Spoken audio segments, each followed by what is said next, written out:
अस्सलामुअलैकुम, this is S M समील हुदा और मैं हाजिर हूँ आज अपने 6th लेक्चर के साथ। आज का जो बेसिक मेरा लेक्चर है वो मैथमेटिक्स से रिलेटेड है और आज हम ये जानेंगे कि आखिर पाई जो है वो 22.7 के बराबर क्यों नहीं होता है। बेसिकली ये फ़र्क हमें जानने के लिए हमें ये पता होना चाहिए कि रैशनल और इरेशनल नंबर क्या होता है, क्योंकि पाई एक इरेशनल नंबर है जबकि 22.7 एक रैशनल नंबर है। तो ये कैसे पॉसिबल हो सकता है कि एक इरेशनल नंबर रैशनल नंबर के बराबर हो जाए। तो जैसे हमें अच्छे इरेशनल और रैशनल को समझने के लिए हमें इन वर्ड को पहले समझना होगा। बेसिकली इंग्लिश के अंदर चार वर्ड, ये सिर्फ 1 मिनट आपको लूँगा यहाँ पे। इंग्लिश के अंदर चार वर्ड्स ऐसे होते हैं जो दो इंग्लिश से और दो लैटिन से हैं, डिस, मिस, नॉन, अन। ये जब भी किसी वर्ड से पहले आते हैं ये नहीं का सेंस देते हैं, एज अ प्रीफिक्स इस्तेमाल होके। जैसे एग्री, मैं आपसे राज़ी हूँ। डिस एग्री, मैं राज़ी नहीं हूँ, नहीं का सेंस दे रहे हैं। इसी तरह फॉर्चुनेट, किस्मत वाला। अनफॉर्चुनेट, बदकिस्मत, यहाँ पे भी अन नहीं का सेंस दे रहा है। इसी तरह मिसोगैमिस्ट, शादी से नफरत करने वाला, नहीं का सेंस दे रहा है कि शादी नहीं करना चाहता। मैसोजेनस, औरतों से नफरत करने वाला, नहीं का सेंस दे रहा है। इसी तरह नॉन रिफंडेबल, के वापसी नहीं हो सकते हैं पैसे। अच्छा, यहाँ पे एक और चीज़ बता दूँ कि वो नहीं का सेंस देता है, उसकी मीनिंग नहीं होती। जैसे मैं कह रहा हूँ मिसोगैमिस, तो इसका मतलब ये नहीं है कि औरतों से, सॉरी, शादी से नफरत करने वाला। अगर वर्ड पे गौर करें, शादी से नफरत करने वाला, कहीं पे भी नहीं का वर्ड नहीं आया, लेकिन ये सेंस किसका दे रहा है, नहीं का।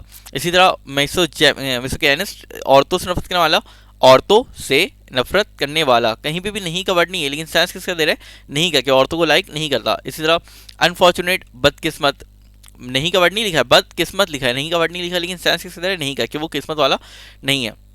इन चार वर्ड के अलावा भी 2-3 वर्ड्स ऐसे होते हैं जो अगर प्रेफिक्स के तौर पे किसी वर्ड से पहले लगते हैं तो नहीं का सेंस देते हैं। वही चीज़ यहाँ रैशनल और इरेशनल के साथ। जैसे मैं कह रहा हूँ एक्टिव, तो एक्टिव का एंटोनियम इनएक्टिव भी होगा। लेजी होता है सब जानते हैं, लेकिन इनएक्टिव भी कह सकते हैं। इसी तरह रेगुलर, जो स्टूडेंट रेगुलर होता है उसे रेगुलर कहते हैं, लेकिन जो रेगुलर नहीं होता उसे क्या कहते हैं, इरेगुलर। तो वही चीज़ यहाँ पे कि रैशनल और उसका अपोजिट क्या है, इरेशनल। तो इन इंग्लिश की डिटेल में जाके भी हमें पता चल रहा है, वर्ड्स की डेप्थ में जाके, कि ये दोनों एक दूसरे के बिल्कुल क्या है, अपोजिट है। जिससे रेगुलर का अपोजिट इरेगुलर है, एक्टिव का अपोजिट इनएक्टिव है, इसी तरह रैशनल का अपोजिट क्या है, इरेशनल। अब इसकी डेफिनेशन समझते हैं। हम वर्ड्स को तो समझ गए, इसकी मीनिंग तो समझ गए, अब हम इसकी डेफिनेशन देखते हैं कंसेप्ट ऑफ रैशनल और इरेशनल नंबर जानने के लिए। A number is describe as rational if it can be written as a fraction. देखिए यहाँ पे एक वर्ड गौर करें, मैंने कैन बी को येलो किया है, मीन्स हम इसे एज अ फ्रैक्शन के तौर पर लिख सकते हैं, एज अ फ्रैक्शन के तौर पे लिख सकते हैं। One integer divide by another integer, एक इंटीजर दूसरे डिवाइड हो रही है। कैन बी का बहुत बड़ा रोल है यहाँ पे। इसको मैं आपको इससे दिखा देता हूँ। जैसे मैं कह रहा हूँ 3 डिवाइड बाय 2, तो इसका आंसर क्या आ रहा है, 1.5।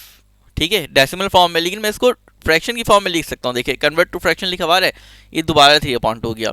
मतलब मैं 1.5 भी लिख सकता हूँ और 3/2 भी लिख सकता हूँ, ये वापस फ्रैक्शन फॉर्म में कन्वर्टेबल है। यही चीज़ यहाँ पे लिखी हुई है कि a number is described as rational if it can be written as a fraction. मतलब फ्रैक्शन के तौर पर हम उसे वापस लिख सकते हो। लिख सकते हो क्यों, क्योंकि जरूरी नहीं कि लिखा हुआ हो।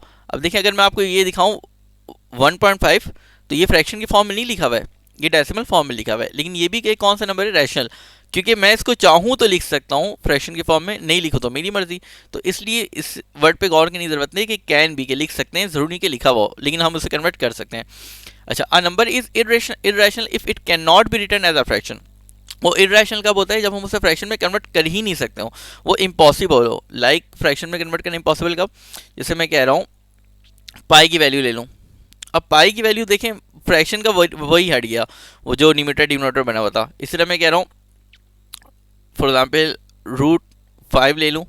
देखें, मतलब मैं कभी भी इसको फ्रैक्शन में कन्वर्ट कर ही नहीं सकता हूँ, ये इम्पॉसिबल सी बात है।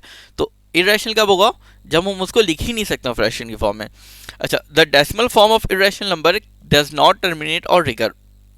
जो डेसिमल फॉर्म होता है इरेशनल नंबर का, वो टर्मिनेट भी नहीं होता और रिकर भी नहीं होता। क्या मतलब इसका, जिससे अगर आप 3/2 को देखें तो 3/2 क्या हो रहा है, टर्मिनेट हो रहा है, 1.5 खत्म हो गया। टर्मिनेट मतलब खत्म हो जाना। लेकिन अगर आप पाई की वैल्यू को देखें तो पाई की वैल्यू खत्म नहीं हो रही, ऑन गोइंग चलती रहेगी। तो इरेशनल फॉर्म टर्मिनेट भी नहीं होता, और दूसरी चीज़ क्या कह रहे हैं, रिकर भी नहीं होता। रिकर मतलब रिपीट भी नहीं होता। ठीक है, इस रिकर का मतलब हम आगे समझेंगे तीसरे डिफरेंस के अंदर। तो पहले डिफरेंस क्या है, number that can be express as a ratio of two numbers, ये भी मैंने आपको दिखा दिया 2/3 वाली एग्जांपल। अच्छा, इस चीज़ को गौर करें, numerator and numerator are whole number. अच्छा, ये भी याद रखें, इससे हम पढ़ते हैं न्यूमरेटर और इसे पढ़ते हैं डिनोमिनेटर। कुछ लोग इसे नॉमिनेटर पढ़ते हैं, ये नॉमिनेटर नहीं है, ये यू है, ठीक है। यहाँ पे ओ है और यहाँ पे यू है, तो ये डिनोमिनेटर है, इसे नॉमिनेटर पढ़ेंगे क्योंकि ओ है, लेकिन इसे नॉमिनेटर नहीं बल्कि न्यूमरेटर पढ़ेंगे क्योंकि यहाँ पे यू है, ठीक है। तो न्यूमरेटर और डिनोमिनेटर होल नंबर्स होते हैं। होल नंबर क्या होता है? होल नंबर वो होता है जो जीरो से स्टार्ट हो और ऑनगोइंग चलता रहे। ये बेसिकली अरब ने होल नंबर का कंसेप्ट पेश किया था। कुछ लोग कहते हैं हज़रत अली रज़ी अल्लाह उन्होंने किया था, लेकिन मैं इसके पास कोई प्रूफ नहीं है, हो सकता है कि हो सकता नहीं है, उस पर मैं आर्ग्यूमेंट नहीं कर सकता। खैर, अच्छा हाँ, यहाँ पे एक और एक चीज़ पूछूंगा, प्राइम नंबर का आपको पता है तो कमेंट में लाजमी बताइए, क्योंकि अक्सर लोग स्कूल में गलत पढ़ते हैं कि प्राइम नंबर वो होता है जो सिर्फ अपनी टेबल में और किसी और टेबल में नहीं है। लेकिन प्राइम नंबर का लेक्चर नहीं तो मैं उसको नहीं समझाऊंगा, लेकिन अगर कमेंट में आप लोगों ने गलत आंसर दिया तो फिर मैं इंशाल्लाह उसके ऊपर भी एक लेक्चर बना के उसको समझा दूंगा। अच्छा, इसमें एक और एक चीज़ गौर करने की है, denominator is not equal to zero.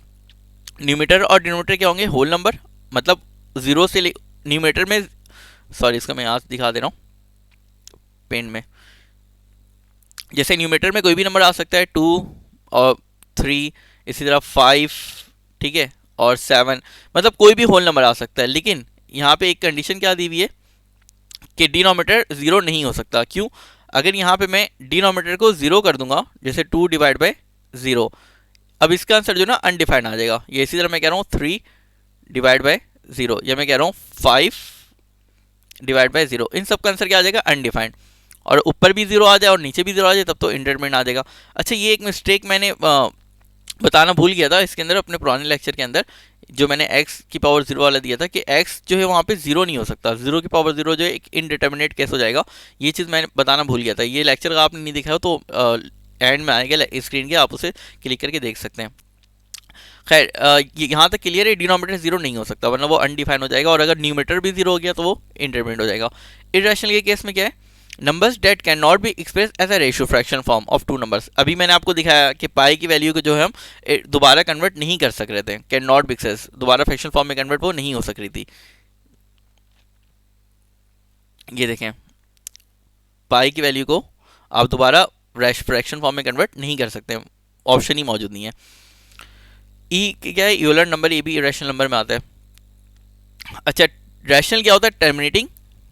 एक तो टर्मिनेटिंग होता है, जैसे कि मैं कहूँ 5 डिवाइड बाई 2, 2.5, 2.5 क्या? टर्मिनेटिंग, खत्म हो गया। इसी तरह मैं कहूँ 5 डिवाइड बाई 4, 1.25, ये भी क्या है? टर्मिनेटिंग, खत्म हो गया, ठीक है। मतलब ये दोनों रैशनल है क्योंकि खत्म हो रहे हैं। लेकिन रैशनल नंबर नॉन टर्मिनेटिंग भी हो सकता है, लेकिन बट रिकरिंग इन नेचर। अगर वो नॉन टर्मिनेटिंग होगा तो लाजमी शर्त है कि क्या होगा? रिकरिंग, मतलब रिपीट हो रहा होगा। किस तरह? अब जैसे मैं कह रहा हूँ 5 डिवाइड बाई 3, देखिए ये नॉन टर्मिनेटिंग है, कभी खत्म नहीं हो रहा है, चलते जा रहे चलते जा रहे चलते जा रहे, लेकिन ये रिकरिंग है, 6 6 6 6 6 6 6 6 रिपीट होता रहेगा। अच्छा, अगर आपको लग रहा है खत्म हो गया 6 6 6 के बाद 7, खत्म नहीं, ये असल में कैलकुलेटर के अंदर ना ज़्यादा डिजिट्स आप शो नहीं कर सकते हो, एक लिमिट होती है। मैंने यूपीआईटी के फर्स्ट सेमेस्टर में मिस जबीन जहरा से पढ़ा था, तो 300 डिजिट्स के उसको बनाए थे। मिस ने तो कहा था 8 का बनाते हैं आप, लेकिन मैं 300 डिजिट तक शो कर रहा था, तो उसके अंदर आप इजीली देख सकते हो आगे कौन कौन से डिजिट्स रिपीट होंगे। लेकिन कैलकुलेटर में अमूमन 3 9 10 डिजिट्स ही आपको शो करते हैं। इसको मैं एक एग्जाम्पल से दिखा रहा हूँ कि किस तरह जो है वो चलता रहेगा। लाइक मैं 5 डिवाइड बाई 3 ना, देखिए 5 डिवाइड बाई 3, 5 अंदर आएगा, ठीक है। 3 को मैं कितनी दफ़ा पढ़ूँ? 5 बजाय उससे कम, लाजिम बात है एक दफ़ा पढ़ूंगा, 5 से कम आएगा क्या? 3, 5 में से 3 गया, 2 बचा। अब 3 की टेबल में 2 तो नहीं आता, पॉइंट लगाऊंगा तो यहाँ पे 0 लगेगा, 3 6 18, ठीक है। फिर 20 में से 8 गया, फिर 2 बचा, पॉइंट लगा हुआ था, फिर मैं 0 लगाऊंगा, फिर 3 6 18, ठीक है। फिर 20 में से 18 जाएगा, फिर 2 बचेगा, और ये साइकिल कंटिन्यूस, फिर 0 आएगा, फिर 18 आएगा, और यहाँ पे बार बार मैं 6 दफ़ा इसको पढ़ते जाऊँगा, मतलब ये ख़त्म नहीं होगा, 6 दफ़ा चलती रहेगी, ठीक है। यहाँ पे शॉर्ट करने के लिए जो है इसको 6 को 7 कर दिया, क्योंकि आखिरी वाला 6 ने ऑलराउंड कर दिया है, ठीक है। तो ये नॉन टर्मिनेटिंग होगा लेकिन रिकरिंग होगा। इरेशनल में क्या होगा? इरेशनल के अंदर नॉन टर्मिनेटिंग तो होगा लेकिन नॉन रिपीटिंग होगा। सबसे पहली बात, टर्मिनेटिंग नहीं हो सकता इरेशनल में, रैशनल में तो दो कंडीशन है ना, टर्मिनेटिंग भी हो सकता है, नॉन टर्मिनेटिंग भी। हाँ, अगर नॉन टर्मिनेटिंग होगा तो रिकरिंग होगा लाजमी, लेकिन इररेशनल में एक ही कंडीशन है कि वो नॉन टर्मिनेटिंग होगा।